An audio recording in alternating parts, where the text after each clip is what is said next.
예수님께서 공생의 기간 동안에 어떤 사람들과 가장 많은 대화를 하셨을까요? 물론 예수님의 제자들과 가장 많은 대화를 하셨겠지요. 그러면은 예수님의 제자들을 빼놓고 어떤 사람들과 가장 많이 대화하시고 많이 또 논쟁도 하시고 또 많은 생각을 서로가 또 주고 받으셨을까요? 바리새인들입니다. 우리가 복음서를 보게 되어지면은 많은 부분들에서 예수님께서는 바리새인들과 함께 논쟁을 하시고 또 바리새인들이 예수님께 와서 질문도 던지고 그러면서 계속해서 예수님께서는 복음의 핵심들을 복음의 진수들을 우리에게 알려주셨습니다. 바리새인들뿐만 아니라 그 자리에 함께 있었던 수많은 사람들 또한 제자들에게도 복음의 핵심을 복음을 우리에게 분명하게 밝히 보여주셨습니다. 3년 동안의 공생의 기간 동안에 제자들뿐만 아니라 성경 복음서를 보게 되어지면은 약 한 30-40%가 바리새인들과의 대화 가운데에 나왔던 말씀들이 복음서에 기록이 되어 있어요. 그럼 우리가 바리새인들을 잘 알아야 하지 않겠습니까? 그래야만이 예수님께서 바리새인들을 심지어는 독사의 자식이라고 할 정도로까지 예수님께서는 바리새인들을 닮지 말라라고 분명하게 말씀을 해주셨어요.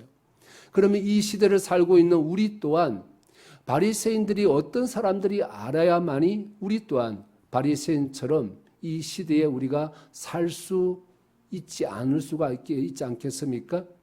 우리가 잘 알아야만이 그들의 모습을 안 따라갈 수가 있기 때문에 그렇습니다. 그래서 우리가 계속해서 9장 말씀을 보게 되어지면은 끊임없이 바리새인들과 말씀하시고 그리고 바리새인들을 통하여서 우리에게 말씀하시고자 하는 그 분명한 복음을 우리에게 알려주고 있습니다. 독일의 한 병원에서 있었던 일입니다. 산부인과 분만실에 이제는 출산할 때가 다 된 산모가 한 사람이 입원을 하게 되어졌습니다. 분만실에 들어갔습니다. 근데 그 분만실에는 예수님의 그림이 하나가 걸려 있었습니다. 산모가 출산을 하기 위하여서 눕게 되어지면 바로 정면에 예수님의 그림을 볼 수 있도록 벽에 예수님의 아마 초상화가 아마 걸려 있었을 것 같습니다. 자, 이 산모는 예수님을 믿지 않는 사람이었습니다. 그래서 예수님의 그림을 보고 싶지 않습니다. 그래서 간호사들에게 내가 이 예수님의 얼굴, 유대인 예수님의 얼굴을 보지 않도록 그림을 좀 내려달라라고 간호사에게 부탁을 했습니다. 그런데 간호사는 자신에게는 이 그림을 내려놓을 수 있는, 그림을 뗄 수 있는 그런 힘이, 고난이 없다라는 것입니다. 그래서 이 산모는 약간 언짢게 말을 하면서 그러면은 당신보다 위에 상관을 불러주십시오 라고 상관이 왔습니다. 이 상관 또한 산모의 이야기를 들었지만 자신 또한 이 그림을 뗄 수 있는 권한이 없다고 이야기를 했습니다. 그러자 이 부인은 자신의 남편은 군대의 높은 지위에 있는 힘이 있는 사람이니까 남편이 오게 되어지면 직접 남편 보고 이 문제를 해결하도록 하겠다라고 그렇게 이야기를 했습니다. 얼마 지나지 않아서 남편이 이 부인의 출산을 보기 위하여서 왔습니다. 이 남편은 모든 상황을 듣고 난 다음에 병원장을 만나서 그림을 내려달라라고 요청을 하게 되어집니다. 자, 이 병원장을 만나서 자신과 부인 그리고 앞으로 태어날 우리 아기는 절대로 유대인인 예수님의 그림을 보고 싶지 않습니다. 볼 수 없도록 그림을 내려주십시오 라고 그렇게 지금 요청을 했습니다. 병원장과 만나서 이런 이야기를 하는 그때에 이 부인은 아기를 출산을 하게 되어졌습니다. 아기가 태어났습니다. 그럼 어떤 아기가 태어났을까요? 안타깝게도 이 아기는 앞을 못 보는 소경이었습니다.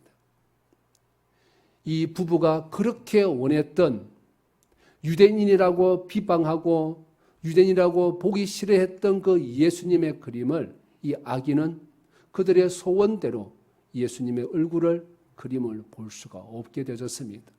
이런 안타까운 비극이지 않습니까? 우리가 이 땅을 살아가면서 우리는 수많은 것들을 보면서 살아갑니다. 하지만 우리가 제대로 보아야 될 것을 제대로 보고 살아가고 있는지, 우리가 하나님의 자녀라고 하고 우리는 성도라고 거룩한 무리들이라고 우리는 그렇게 입술로 고백을 하고 있습니다. 그렇다면 우리는 이 시대를 살아가면서 정말 주께서 우리로 하여금 볼 수 있는 것, 보아야 하는 것 제대로 보면서 살아가고 있느냐는 것입니다. 오늘 본문에 어떤 사람이 나왔습니까? 9장에는 예루살렘에 살고 있던 날 때부터 소경이었던 한 사람이 있지 않았습니까? 이 사람이 예수님을 만났습니다. 어떻게 예수님을 만나게 되셨습니까? 예수님께서 이 소경을 만나 주셨기 때문에 이 소경은 예수님을 만날 수가 있었습니다. 예수님께서 이 소경에게 오셔서 침을 뱉어서 진역을 이기시고 눈에 발라주시면서 실로암에 가서 씻으라라고 그렇게 명령을 했습니다. 이 날때부터 소경이었던 이 사람은 예수님의 말씀을 듣고서 거역할 수 없는 힘에 이끌려서 믿음으로 더듬더듬대면서 실로암으로 가서 몸을 씻으니 그리고 밝게 보게 되어졌습니다. 눈이 떠졌습니다. 눈을 뜬 기적을 경험한 이 사람은 그 순간에 누구에게 자신의 눈에 뜬 모습을 보여주고 싶었을까요? 사랑하는 부모님이지 않았을까요? 그래서 불이 나게 눈을 떠서 자신의 집으로 달려갔습니다. 자, 집에 도착을 했습니다. 부모도 얼마나 기뻐했겠습니까?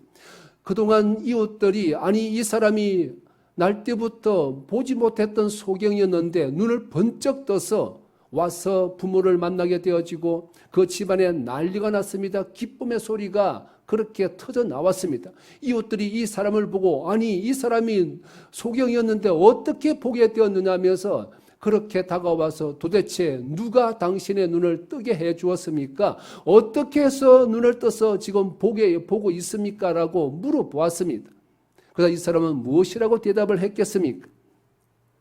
11절의 말씀 우리가 같이 한번 보도록 하겠습니다. 대답하되 예수라 하는 그 사람이 진흙을 이겨 내 눈에 바르고 나더러 실로암에 가서 씻으라 하기에 가서 씻었더니 보게 되었노라. 예수라고 하는 분이 나에게 와서 진흙을 이겨서 눈에 바르고 실로암에 가서 씻으라라고 말씀하셔서 내가 그 말씀을 믿고 실로암에 가서 씻으니까 눈에 이제는 보게 되어졌습니다 라고 자신이 경험한 바로 그대로 간증을 그들에게 이야기를 해 주었습니다. 자, 그런데요, 이들 중에는 함께 기뻐해야 되지 않겠습니까? 눈을 떴으니까 하나님께 영광을 올리며 할렐루야 하면서 하나님께 영광을 올려야 되는데, 하지만 이들 중에는 함께 기뻐하지 못하는 사람들이 있었습니다. 안식일에 병을 고친 것이 안식을 어긴 것이 아닌가? 안식일을 어긴 잘못한 것이 아닌가라고 생각하는 사람들이 있었다라는 것이지요. 한 번도 경험해 보지 못한 기적 앞에서 도대체 하나님의 뜻이 무엇인지 그들은 궁금했기 때문일 것입니다. 안식일에 이런 일을 행하신 예수님, 이분은 도대체 어떤 분이신지, 이사야서의 예언에 의하면은 명인이 눈을 뜨게 되어지면은 하나님이 보내신 분, 즉 메시아가 맞는데 도대체 이 예수님은 어떤 분이신지 궁금했기 때문일 것입니다. 그래서 이들은 고침받은 소경을 바리새인들 앞으로 데리고 갔습니다. 고침받은 소경은 종교 재판정에 서게 되어졌습니다. 바리새인들은 전후 상황을 파악하기 위하여서 이 소경에게 자초지경을 묻게 되어졌습니다. 고침받은 소경 무엇이라고 이야기를 했을까요? 자신의 이웃들에게 했던 그대로 똑같이 말을 했습니다. 바리새인들 앞에서 예수님께서 침으로 진흙을 이겨 바르신 후에 실로암에 가서 씻으라고 하셔서 내가 가서 실로암에 씻었더니만 이제는 보게 되어졌습니다. 너무나도 간단하지 않습니까? 너무나도 자기가 경험한 그대로를 바리새인들에게 이야기를 했습니다. 그날은 안식일이었습니다. 자, 그러자 바리새인들 사이에서 논쟁이 붙기를 시작을 했습니다. 아니, 이런 일이 어떻게 가능하냐고. 우리가 예언서에 보게 되어지면은 맹인이 눈을 뜨게 되는 이런 일, 이사야서의 예언서에 의하면은 하나님이 보내신 분이 아니시면은 이런 일이 불가능한데, 그렇다면은 예수님은 하나님이 보내신 분 아닌가? 또 한편에서는 아니 어떻게 그럴 수가 있느냐고. 하나님이 보내신 분이라면 어떻게 장로들의 유전, 이 규례를 어길 수가 있느냐고. 이 규례를 어긴 사람은 아무리 생각해도 하나님이 보내신 분이 아닌 것 같다. 장로들의 유전을 어긴 이 사람은 죄인일 뿐이다. 서로가 양쪽으로 나누어져서 옥신각신 논쟁을 하게 되어졌습니다. 하지만 결국에는 이렇게 결론을 내립니다. 예수님은 안식일을 어긴 죄인이라는 것입니다. 24절의 말씀을 같이 보겠습니다. 이에 그들이 맹인되었던 사람을 두 번째 불러 이르되 너는 하나님께 영광을 돌리라. 우리는 이 사람이 죄인인 줄 아노라. 예수님은 안식일의 병을 고치는 일을 해서는 안 되는 바로 그 일을 했기 때문에 안식일을 어긴 죄인이라는 것입니다. 부모까지 불러서 협박까지 합니다. 추방당할 수가 있다고.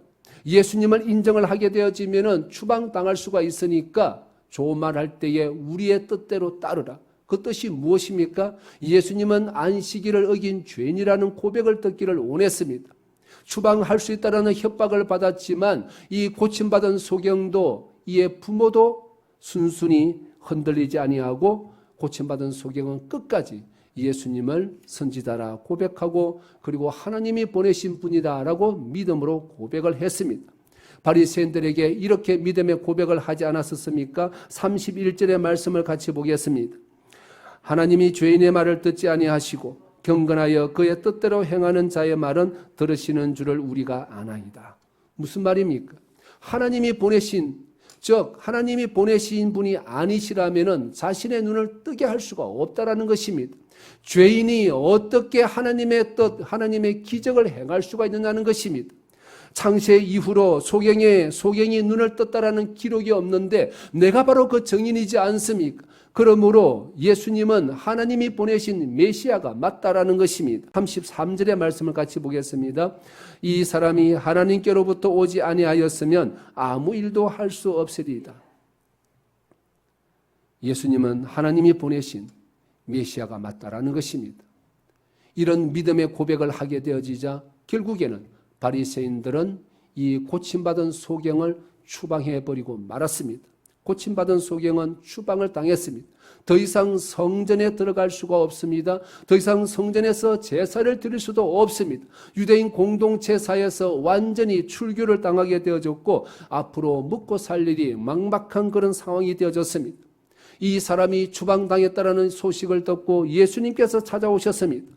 바리새인들은 이 고침받은 소경을 성전에서 추방을 했지만 오히려 성전의 주인이 누구십니까? 예수님이시지 않습니까? 성전의 모든 것을 새롭게 하시고 구원의 새 시대를 선포하시는 분이 바로 예수님이시지 않습니까? 성전의 주인이신 예수님을 오히려 만나는 기회가 되어졌습니다. 세상에서는 추방을 받았지만 예수님께서는 이 사람을 만나시고 그리고 온전한 성전의 주인 되시는 예수님을 믿을 수 있도록 그 모든 기회를 주셨다라는 것입니다. 예수님을 만난 고침받은 소경은 예수님을 나의 구주, 나의 하나님으로 믿음으로 영접을 하게 되어집니다. 38절의 말씀을 같이 읽겠습니다. 이르되 주여 내가 믿나이다 하고 절하는지라. 날 때부터 소경이었던 이 사람은 예수님의 제자가 되어졌습니다. 하나님의 자녀가 되어졌습니다. 그동안 경험해보지 못했던 새로운 신세계가 열려졌습니다. 왜 신세계가 열려졌습니까? 거듭났기 때문에 그렇습니다. 하나님 나라를 살게 되어졌기 때문에 그렇습니다.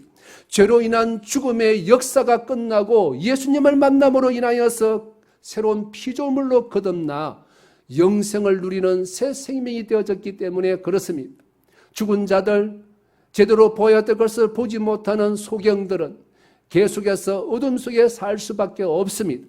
하지만 원래부터 소경이었던 이 사람은 육적으로도 눈을 떴을 뿐만 아니라 영적으로도 눈이 뜨여져서 예수 그리스도께서 만드시는 그 하나님 나라, 새로운 세계에서 살아가는 믿음의 백성, 소망 있는 인생이 되어졌다는 것입니다. 이것이 9장에서 일어난 사건의 바로 전말이지 않습니까? 고침받은 소경은 사실 예수님을 통하여서 직접적으로 복음을 듣지는 못했습니다. 실로암에 가서 씻으라고만 예수님께서 말씀을 하셨기 때문에 그렇습니다. 그런데 고침받은 소경은 종교 재판정에 서서 재판이 계속해서 거듭될수록 영적으로 성장하는 모습을 볼 수가 있습니다. 우리의 믿음이 성장하는 것처럼 말입니다. 처음에는 자신을 고치신 분은 예수님이라고만 알고 있었습니다. 예수라는 분이 나로 하여금 실로암에 가서 씻으라고 했다. 즉, 이 고침받은 소경은 예수님에 대하여서 잘 알지를 못했습니다. 하지만 곧 이어서 예수님을 선지자라고 고백을 하게 되어집니다. 바리새인들이 그들이 판단하는 기준으로 삼고 있었던 장로들의 유전으로 예수님은 죄인이라고 그렇게 정죄를 했지만 이 소경은 흔들리지를 않았습니다. 왜요? 자신이 경험한 이 분명한 신앙 간정이 있기 때문에 그렇습니다. 오히려 바리새인들이 율법을 통하여서 서로 논쟁하는 그들의 소리를 들으면서 예수님을 오히려 더 깊이 알아가게 되어집니다. 선지자로 고백했던 이 소경은 마지막에는 예수님을 하나님이 보내신 메시아라고 그렇게 믿게 되어집니다. 결국에는 소경은 예수님을 직접 다시 만나서 눈으로 보면서 메시아로 믿음의 고백을 하게 되어졌습니다. 온전한 복음을 들었기 때문에 그렇습니다. 이렇게 고침받은 소경은 육신의 눈을 떴을 뿐만 아니라 영적인 눈도 떠서 구원받은 백성이 되어졌습니다. 하지만 이 구원 역사의 현장에 함께하지 못한 바리새인들은 함께하지를 않았습니다. 왜 함께하지를 않았습니까? 예수님을 부인했기 때문에 그렇습니다. 예수님을 믿지 않았기 때문에 그렇습니다. 예수님을 안식일을 어긴 죄인으로 그렇게 정죄를 했기 때문에 그렇습니다. 고침받은 소경은 세상 재판정에서는 죄인으로 그렇게 선고를 받았지만, 추방을 당했지만, 하나님 나라 법정에서는 죄인이 아니라 바로 의인으로 선고를 받았습니다. 세상 법정에서는 죄인이라고 그렇게 치부하고 이 사람을 추방을 했지만 하나님 나라 법정에서는 하나님께서 의인으로 그렇게 인정을 해주시고 하나님의 백성, 하나님의 자녀로 만들어 주셨습니다. 왜 그랬습니까? 예수님을 만났기 때문에 그렇습니다. 추방당한 고침받은 소경을 다시 만난 그 자리에서 예수님께서는 사람들에게 이렇게 말씀을 해 주셨습니다. 오늘 본문 39절의 말씀입니다. 같이 읽겠습니다. 예수께서 이르시되 내가 심판하러 이 세상에 왔으니 보지 못하는 자들은 보게 하고 보는 자들은 맹인이 되게 하려 함이라 하시니. 여러분, 예수님은 이 땅에 왜 오셨습니까? 우리 인류를 심판하기 위해서 오셨습니까? 아니면 구원하기 위하여서 오셨습니까? 당연히 예수님은 이 땅에 우리 인생들을 구원하기 위하여서 오셨지 않습니까? 요한복음 3장 17절을 같이 읽겠습니다.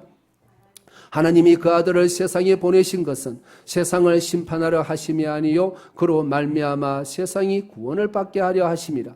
자, 그런데 39절을 한번 보십시오. 예수님께서 심판하러 오셨다고 이야기를 하십니다.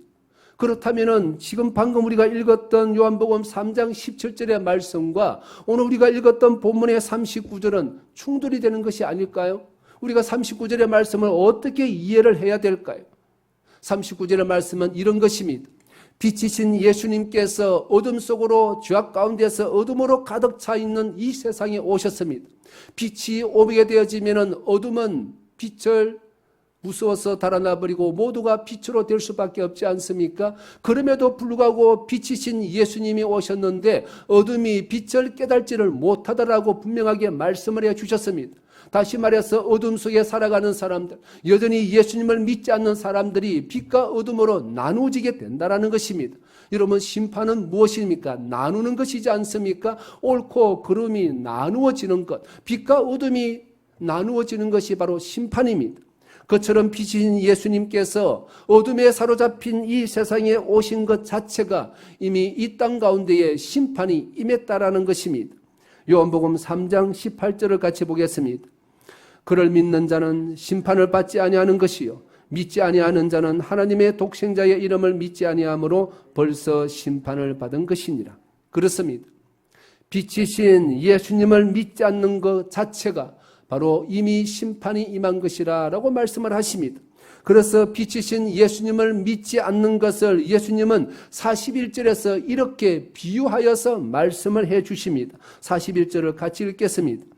예수께서 이르시되 너희가 맹인이 되었더라면 죄가 없으려니와 본다고 하니 너희 죄가 그대로 있느니라. 여러분, 본다는 것 무엇일까요? 맹인과 본다는 것은 분명 그 차이 있지 않습니까? 39절의 후반절의 말씀과 비교를 하게 되어지면은 소경은 원래부터 보지 못하는 사람입니다. 다시 말해서 예수님에 대하여서, 성경에 대하여서 알지도 듣지도 못하는 사람이 바로 맹인, 앞을 보지 못하는 소경입니다. 그러므로 본다고 하는 자들은 성경에 대하여서 스스로 잘 안다고 하는 사람들이라는 것이지요. 그렇다면 누가 제대로 보는 사람일까요? 이렇게 본다면 예수님께서 말씀하시는 본다는 것과 바리새인들이 말하는 본다는 것에는 엄청난 차이가 있음을 알 수가 있습니다. 무엇을 보느냐에 따라서 심판이 임하게 됩니다. 그러므로 앞을 보지 못하는 맹인은 육신적으로 못 보는 것이 아니라 영적으로 못 보는 것을 의미하는 것을 우리가 알 수가 있습니다. 지금 예수님 앞에 누가 서 있습니까? 날 때부터 소경이었다가 지금 고침을 받은 눈을 뜬 사람이 예수님 앞에 있습니다. 어느 누구도 부인할 수가 없는 분명한 증거로서 서 있습니다. 그런데 바리새인들은 이 소경을 죄인이라고 심판하고 추방을 해버리고 말았습니다.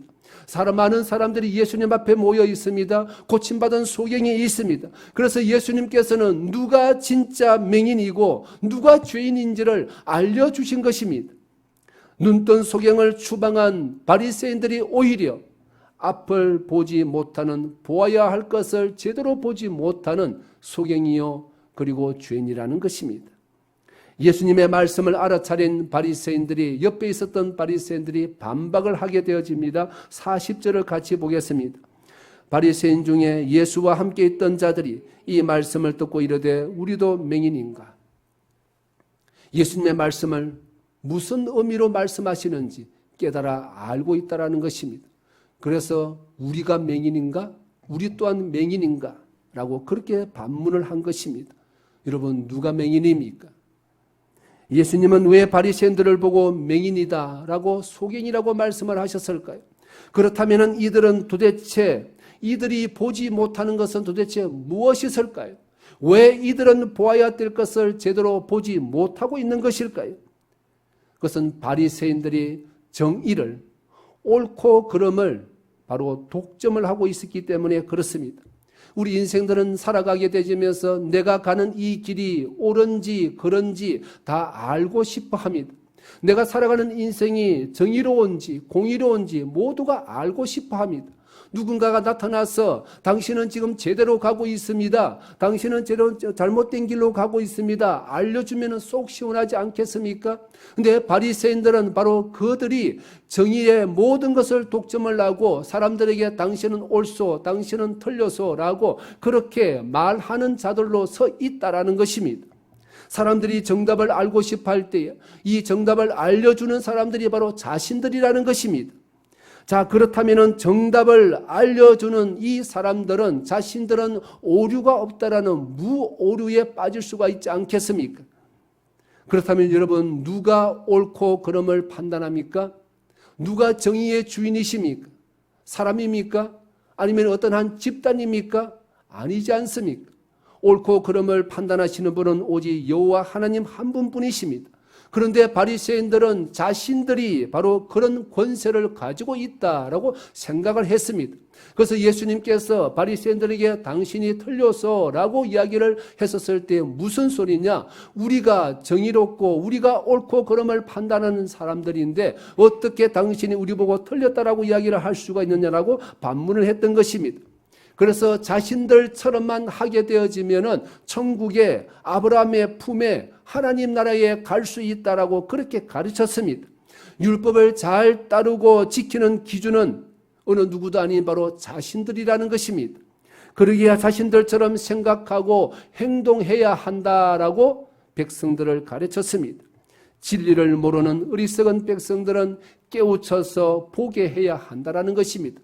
왜요? 자신들은 맹인이 아니라 자신들은 성경 말씀을 잘 알고 있고 옳고 그름을 알고 있는 보는 자들이기 때문이라는 것입니다. 여러분, 얼마나 교만합니까? 그렇기 때문에 이들은 진리이신 예수님을 알아보지를 못했습니다. 이들은 안식일을 더 잘 지키도록 계속해서 새로운 규정을 만들어내었습니다. 그래서 자신들처럼 생각하고 행동하도록 백성들을 압박을 했습니다. 다른 생각하지 말라는 것입니다. 백성들은 고민하지 말고 자신들이 가르쳐주는 대로, 자신들이 가르쳐주는 대로 믿고 따르기만 하면 된다는 것입니다. 영적인 노예로 백성들을 만들어 버렸다는 것입니다. 자신들의 손아귀에서 백성들을 좌지우지하면서 그래서 백성들을 죄인으로 만들기도 하고 의인으로 만드는 사람들이 바로 그들이 되어버리고 말았습니다. 자신들이 만들었던 장로들의 유전에 토시 하나 틀리지 말고 그대로 지키라라고 백성들을 강요를 했습니다. 이것에서 벗어나면 앞을 못 보는 소경이요 죄인이라고 그렇게 정죄를 했다라는 것입니다. 옳고 그름은 자신들이 판단을 할 테니까 백성들은 그냥 따라오기만 하면 된다라고 강요를 했습니다. 이 형식을, 이 규정을 지키는 것이 신앙의 전부라라고 그렇게 가르쳤습니다. 어떤 비판도 다른 목소리도 허용하지를 않았습니다. 오로지 자신들처럼 똑같이 생각을 하라라는 것입니다. 획일적인 생각을 강요를 했습니다. 획일적인 믿음을 강요를 했습니다. 틀 안에 딱 가두고 나서 이 안에서 벗어나게 되어지면은 죄를 짓는 죄인이라고 그렇게 정죄를 했다라는 것입니다. 이런 분위기, 이런 사회, 이런 공동체, 이런 나라에 사는 사람들, 그들의 심정이 어떨까요? 이런 나라는 어떤 나라일까요? 자신들의 진영 논리로서 사람들을 가두어두고서 거기에서 벗어나게 되어지면 가차없이 정죄하는 이런 나라, 이런 공동체가 살아있는 공동체일까요? 백성들로 하여금 자신들이 만들어 놓았던 그 틀에 가두어서 다른 것을 보지 못하게 만들었습니다. 아니 자신들도 보지 않았습니다. 그렇기 때문에 바리새인들이 진짜 앞을 못 보는 바로 소경이라는 것이지요. 진리를 모르면서 안다고 했기 때문에 그렇습니다. 백성들은 그 틀에 짓눌러서 질식할 정도였습니다.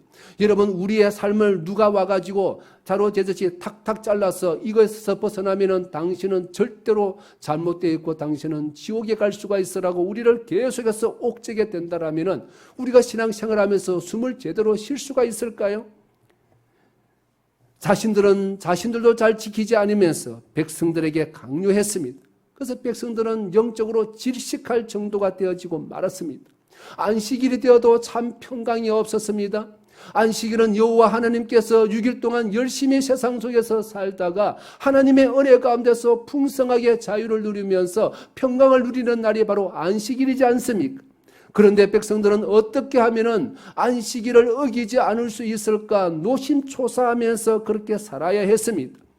사람이 안식일의 주인인데 안식일이 사람의 주인이 되고 말았습니다. 주객이 전도가 되어졌다라는 것이지요. 그러니 예수님께서 복음을 전해도 들으려고 하지를 않았습니다. 예수님께서는 이 잘못된 틀을 깨시기를 원하셨습니다. 아니 이 틀이 깨어져야만이 복음을 믿을 수가 있고 복음을 들을 수가 있고 예수님을 온전히 메시아로 믿을 수가 있기 때문에 그렇습니다. 그래야만이 안식일의 주인이 누구신지 분명하게 그들이 깨달아 알 수 있기 때문에 그렇습니다. 성전 제사제도는 끝이 났습니다. 왜요? 예수님이 오셨기 때문에 그렇습니다. 예수님을 통하여서 구원의 새로운 시대가 시작이 되어졌습니다. 예수님께서 알리셔야만이 그들이 알아야만이 이제는 구시대는 지나가고 예수님께서 만드시는 새로운 구원의 시대에 그들이 주인공이 될 수가 있지 않겠습니까? 어리석은 인생들이 깨달아 알 수 있도록 예수님께서는 많은 이적을 수없이 보여주셨습니다. 병자들이 살아나고 치유함을 받고 그리고 죽은 자들이 살아나고 그리고 어리석은 자들이 깨어나는 뿐만 아니라 500여의 기적 또한 보여주셨습니다. 자연 만물을 다스리는 바로 주인이 예수님이심을 분명하게 보여주셨습니다. 예수님이 메시아이심을 분명하게 보여주셨다라는 것이죠.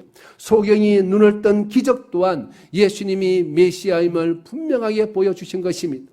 이사야서의 예언에 기록된 것처럼 메시아 바로 그분이 오시게 되어지면 맹인이 눈을 뜨게 되어지고 기머거리가 듣게 된다라고 분명하게 예언을 해주셨기 때문에 그렇습니다.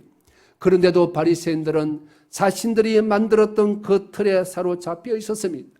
예수님께서 만드시는 구원의 새 시대를 받아들이지를 못했습니다. 이미 구약에 예언되어 있는 메시아의 시대, 하나님의 나라가 이미 도래했는데 그들은 깨달아 알지를 못했습니다. 하나님께서 만드시고 준비하신 거대한 구원의 드라마를 그들은 끝끝내 거부해버리고 말았습니다. 그렇기 때문에 바리새인들이야말로 진정한 영혼이 맹인일 수밖에 없지 않겠습니까? 더불어서 믿지 않는 자들 또한 소경일 수밖에 없습니다.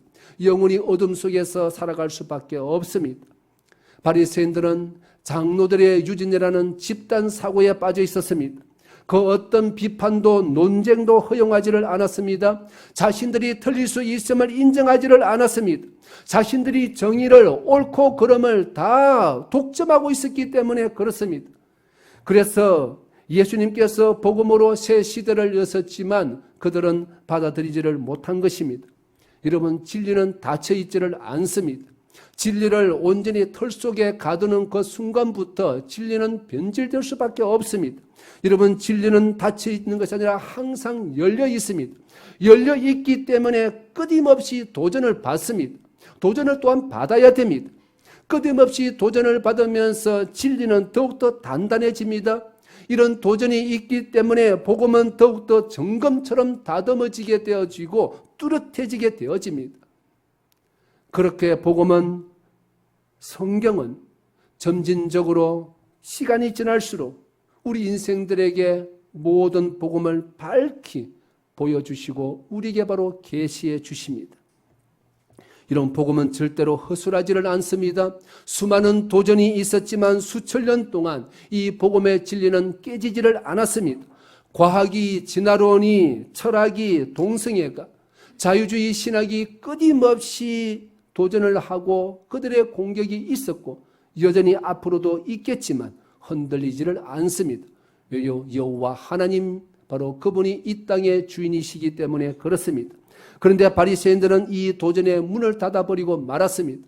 철저하게 철조망을 쳐버리고 그 안에서 진리가 질식하도록 그냥 그들은 문을 닫아버리고 말았습니다. 그러니 하나님의 뜻이, 하나님의 섭리가 무엇인지 깨달아 알 수가 없었습니다. 모든 하나님의 섭리, 하나님의 뜻에 문을 닫아버렸기 때문에 그렇습니다. 보아야 될 것을 보지 못하는 바로 소경들이었기 때문에 그렇습니다. 그래서 예수님께서는 바리새인들에 대하여서 이렇게 평가를 해 주십니다. 마태복음 23장을 보시게 되어지면은 예수님께서 집중적으로 바리새인들이 어떤 사람들인지 평가하신 그 내용이 기록되어 있습니다. 바리새인들의 위선을 그대로 알려 주십니다. 마태복음 23장 4절의 말씀을 같이 한번 보도록 하겠습니다. 또 무거운 짐을 묶어 사람의 어깨에 지우되 자기는 이것을 한 손가락으로도 움직이려 하지 아니하며 다른 사람들에게는 무거운 짐을 옮겨주면서 자신들은 그것을 지지 않는다라는 것입니다. 위선적이지 않습니까? 13절의 말씀을 또 한번 같이 보겠습니다. 화 있을진저 외식하는 서기관들과 바리새인들이여 너희는 천국문을 사람들 앞에서 닫고 너희도 들어가지 않고 들어가려 하는 자도 들어가지 못하게 하는도다. 자신들도 들어가지를 않습니다. 다른 사람들도 천국에 못 들어가도록 지금 틀어막고 있다는 것입니다. 이러니 눈을 감고 있는 소경일 수밖에 없지 않겠습니까? 자신들은 지키지 않으면서 백성들에게 강요하는, 지금으로 말하면 내로남불이었다라는 것입니다. 15절의 말씀을 같이 보겠습니다. 화 있을진저 외식하는 서기관들과 바리새인들이여 너희는 교인 한 사람을 얻기 위하여 바다와 육지를 두루 다니다가 생기면 너희보다 배나 더 지옥 자식이 되게 하는도다. 이러니 바리새인들이야말로 맹인일 수밖에 없지 않겠습니까? 그러면은 바리새인들만 예수님 당시에 이렇게 했을까요? 지금 우리가 살아가는 이 시대 21세기에는 이런 사람이 없을까요? 우리 주위를 한번 잔잔히 돌아보십시오. 우리의 모습을 한번 돌아보았으면 좋겠습니다. 우리 또한 행여나 한 사람 교인을 얻기 위하여서 정말 애쓰고 수고하여서 바다와 육지를 두루다니다가 찾는데 우리보다 배나 더 지옥의 자식을 되도록 만들면 어떻게 하겠습니까? 마태복음 15장 14절의 말씀을 같이 보겠습니다. 그들은 맹인이 되어 맹인을 인도하는 자로다. 만일 맹인이 맹인을 인도하면 둘이 다 구덩이에 빠지리라. 여러분, 진짜 맹인은 바리새인들입니다. 영적으로 죽은 자들입니다. 영국의 패트릭 마빌로그라는 사람이 당신이 바리새인이 되어가고 있는 12가지 징후라는 것을 발표를 했습니다. 그 중에서 몇 가지만 소개하도록 하겠습니다. 같이 우리가 찬찬히 한 목소리로 읽도록 하겠습니다. 자신의 잘못을 무시하고 넘어가는 데 빠르다. 다른 사람의 잘못을 발견하는 데는 더 빠르다. 사람들 앞에 있을 때와 혼자 있을 때의 행동이 다르다. 사람보다 전통을 더 중요시한다. 사람들이 우리가 하는 대로 자녀 교육, 예배 따라와야 한다라고 주장한다. 사람들로부터 관심받기 위해 온갖 노릇을 다한다. 한 번 더 다시 읽도록 하겠습니다. 항상 특별 대우를 바라고 목에 힘을 주고 뽐낼 수 있는 기회를 찾는다. 다른 사람을 위해 자신의 이익을 희생해 본 적이 한 번도 없다. 다른 일을 영예롭게 하기보다는 자신의 영광을 취하려고 한다. 하나님의 칭찬이 아니라 사람들의 칭찬을 받으려고 행한다. 영국의 패트릭 마빌로그라는 사람이 12가지를 꼽았는데 저는 한 8가지만 여러분에게 소개를 했습니다. 여러분, 이 내용을 보시면서 어떤 생각이 드시는지요? 이들 중에서 과연 몇 가지가 우리의 가슴에 와 닿는지요? 아니, 우리의 가슴을 찌르고 있는지요? 여러분, 누가 맹인일까요? 우리는 보아야 할 것을 제대로 보고 있을까요? 아니면 보아야 할 것을 제대로 보지 못하고 있는 맹인일까요? 예수님은 공생의 기간 내내 말씀드렸던 것처럼 바리새인들과 대결을 하셨습니다. 수많은 논쟁을 하셨습니다. 복음서에 예수님 사역 기간 거의 한 30-40% 복음서에 기록된 내용들이 바리새인들과 함께 논쟁하셨던 내용들이 기록이 되어 있습니다. 이들을 통하여서 복음을 또한 전하셨습니다. 그러므로 우리는 바리새인들에 대하여서 잘 이해를 해야 됩니다. 그래야만이 우리 또한 바리새인처럼 안 될 수 있기 때문에 그렇습니다. 여러분, 곰곰이 우리 자신을 한번 돌아보시기를 바랍니다. 12가지가 아니라 13가지, 14가지 더 많은 내용들이 바리새인처럼 되어가고 있는 우리의 모습은 아닌지 우리 자신을 돌아볼 수 있어야 하지 않겠습니까? 아니, 우리 주변을 한번 돌아보십시오. 바리새인들 같은 사람들이 너무 많은 것을 발견할 수가 있지 않습니까? 그렇다면 우리는, 한국교회는 이 바리새인과 같은 모습에서 자유로울 수 있을까요? 오히려 너무 많은 바리새인들의 모습을 발견할 수가 있지 않습니까? 그래서 우리는 깨어서 기도할 수가 있어야 됩니다. 우리는 제대로 보면서 신앙생활을 하고 있는 것일까요? 우리가 눈을 들어서 제대로 본다면은 예수님을 믿지 못하는 죽은 자들이 우리 주위에 너무나 많음을 알 수가 있습니다.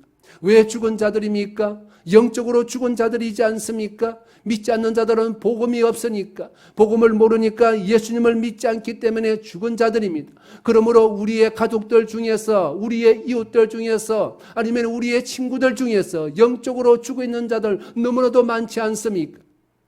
우리가 길거리를 돌아다니다 보면 우리가 정말 성령으로 깨어서 사람들을 보게 된다라면은 살아있지만 영적으로 죽어있는 산송장들이 돌아다니고 있다고 생각을 해보십시오. 끔찍하지 않습니까? 왜 우리가 때를 얻든지 못 얻든지 주의 복음을 선포를 해야 됩니까? 왜 전도를 해야 됩니까? 내가 사랑하는 사람들이 죽어있기 때문에 그렇습니다. 너무나도 안타깝고 그들을 바라볼 때마다 가슴이 찢어지기 때문에 우리는 주의 복음을 전하는 것입니다. 제대로 눈을 떠서 보게 된다면 영적으로 눈을 감은 자들이 너무 많음을 알 수가 있습니다. 여러분, 우리가 제대로 눈을 떠서 보게 되어지면 이 세상이 얼마나 죄악으로 가득 차 있는지 알 수가 있습니다. 얼마나 어둠으로 가득 차 있는지 알 수가 있습니다. 왜 인생들이 살아가는 때마다 왜 많은 사람들이 그렇게 나름대로 옳고 바르게 살려고 하는데 왜 이 땅에 죄악으로 관영할까요? 왜 죄악으로 가득 차 있을까요? 아담과 하와로부터 시작되어졌던 이 죄가 이 땅에 들어옴으로 인하여서 모든 것이 뒤틀려 버렸기 때문에 그렇습니다. 우리의 힘으로 누구는 이것을 올바로 잡을 수가 없습니다. 그렇기 때문에 예수님의 십자가가 필요하다라는 것입니다. 우리가 제대로 보게 되어지면 왜 예수님의 십자가가 모든 인생들에게 필요할 수밖에 없는지 우리는 분명하게 깨달아 알 수가 있습니다. 여러분, 제대로 보지 못하면 우리의 신앙은 자랄 수가 없습니다. 제대로 보지 못하면 여호와 하나님께서 우리에게 매 순간 동안 베풀어 주시는 영적 참 자유함을, 영적 평강을 우리는 누릴 수가 없습니다. 제대로 보지 못하면 우리 또한 21세기에 또 한 사람의 바리새인이 될 수밖에 없습니다. 제대로 보지 못하면 성경을 읽어도 예배를 드려도 아무런 변화가 없습니다. 아무런 감동이 없습니다. 하나님 나라도 하나님의 의도 불가능할 수밖에 없지 않겠습니까? 그렇다면 우리에게는 소망이 없습니까? 우리에게는 희망이 없습니까? 왜냐하면 우리가 주변에 바라볼 때마다 너무나도 죄악된 세상이 너무나도 가득 차 있기 때문에 그렇습니다. 애를 쓰고 애를 써도 그것이 변화될 기미가 보이지 않는 것처럼 느껴질 때에 우리가 좌절하고 우리가 그 안에서 눈물 흘릴 수밖에 없지 않겠습니까? 하나님 나라, 하나님의 공의가 정말 불가능할까요? 우리에게는 희망이 없을까요? 아닙니다. 우리에게는 희망이 있습니다. 어떻게 희망이 있을 수 있을까요? 제대로 볼 수 있도록 보혜사 성령 하나님께서 우리와 함께 하시기 때문에 그렇습니다. 예수님께서 부활 성천하시면서 우리에게 바로 성령 하나님을 이 땅에 보내주셨습니다.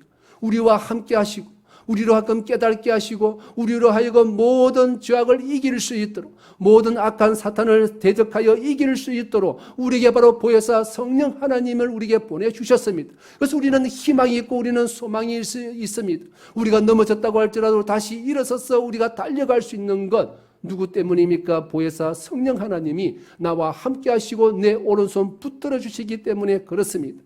그러기에 이 소망 붙들고 늘 성령 충만하여서 보아야 할 것을 제대로 보고 믿음으로 승리하는 복된 사랑하는 성도들 다 될 수 있으시기를 예수 그리스도의 이름으로 축원합니다. 기도하시겠습니다.